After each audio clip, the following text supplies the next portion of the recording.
Oke, baik. Assalamualaikum warahmatullahi wabarakatuh.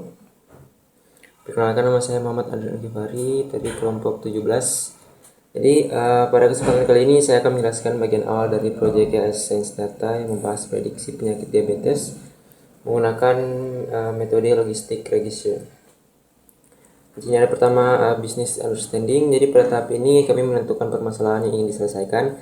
Diabetes merupakan salah satu penyakit kronis yang cukup banyak dialami masyarakat. Jika tidak dideteksi sejak dini, penyakit ini akan menyebabkan berbagai komplikasi.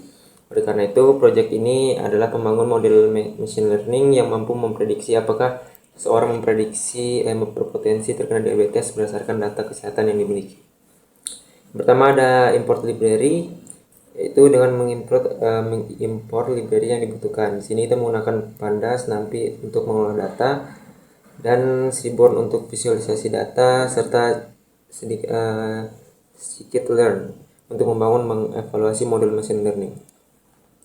Di sini kita membaca dataset menggunakan fungsi pdread csv, kemudian melihat informasi data menggunakan fungsi info. Ada statistik deskripsi, kami menggunakan describe.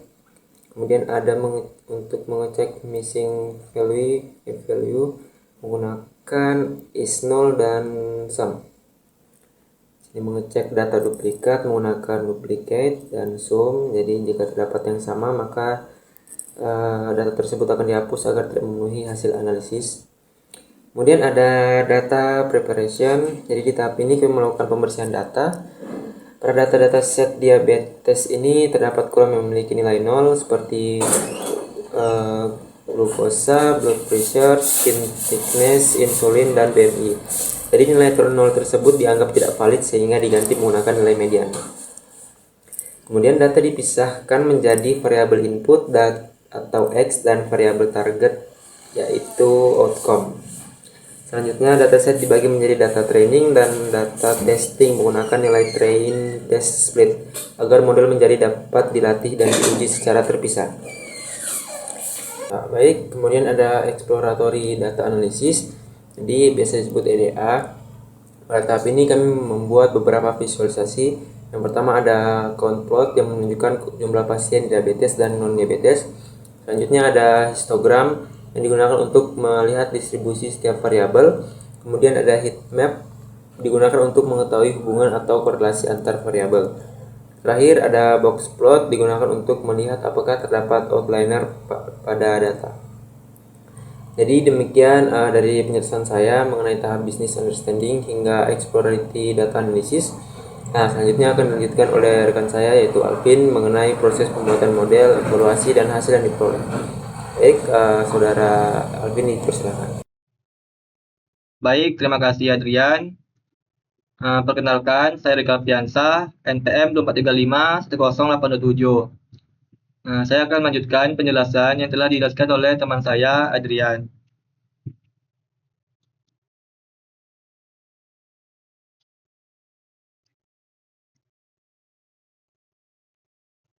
Mengenai modeling. Jadi, algoritma yang kami gunakan tuh yaitu logistic regression, di mana itu digunakan untuk membangun model klasifikasi diabetes.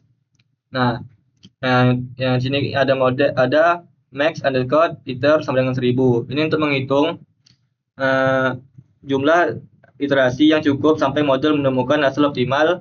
Kemudian sini ada random state 42, itu digunakan agar hasil yang diperoleh tetap konsisten setiap kali program dijalankan. Selanjutnya sini ada model fit. Ini tuh digunakan untuk model mempelajari pola dari data latte.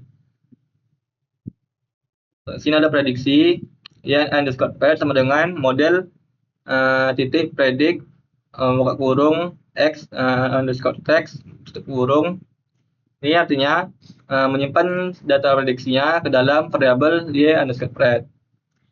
Selanjutnya evaluation, sini ada akurasi. Jadi untuk akurasi studi kasus ini yaitu 75,32%. Selanjutnya ada conversion metric. Jadi pada hasil conversion metric ini yaitu 75 pasien yang berhasil terdeteksi tidak terkena diabetes. Selanjutnya sini ada 40 pasien yang berhasil diprediksi terkena diabetes. Selanjutnya sini ada 24 pasien yang sebenarnya tidak diabetes tetapi terdeteksi terkena diabetes. Sini ada 15 pasien yang terdeteksi diabetes tetapi diprediksi tidak terkena diabetes. Di sini ada visualisasi conversion metric.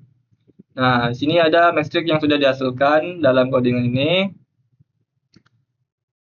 Di mana ini tuh untuk gambar ukuran gambarnya. Di sini ada PLT X label dan Y label. Itu untuk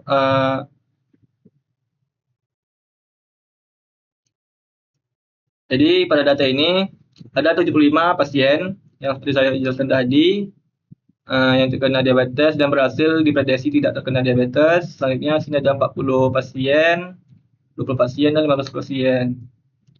Selanjutnya calibration report. Nah, ini tuh menampilkan data di mana nolnya persennya 0,82, rekalnya 0,76, F1 skornya 79 dan supportnya 99. Nah, untuk angka 1 0,62, 0,73, 0,7 dan 55. Nah, jadi untuk interpretation dan recommendation-nya itu yaitu jadi untuk berdasarkan hasil reproduksi, model logistic regression itu mampu mengklasifikasikan data pasien ke dalam kategori diabetes dan tidak diabetes dengan tingkat akurasi yang diperoleh dari proses pengujian. Selain itu, conversion metric dan classification report menunjukkan performa model dalam membedakan kedua kelas berdasarkan nilai precision, recall, dan F1 score. Nah, untuk recommendation-nya, satu, menambahkan jumlah data agar model memiliki kemampuan generalisasi yang lebih baik. Kedua, melakukan hyperparameter tuning untuk meningkatkan performa model. Ketiga, membandingkan logistic regression dengan algoritma lain seperti random forest, decision tree, dan support vector matching. Selanjutnya itu ada melakukan fitur engineering agar model menghasilkan prediksi yang lebih akurat. Baik, sekian presentasi dari kami. Saya akhiri. Wassalamualaikum warahmatullahi wabarakatuh.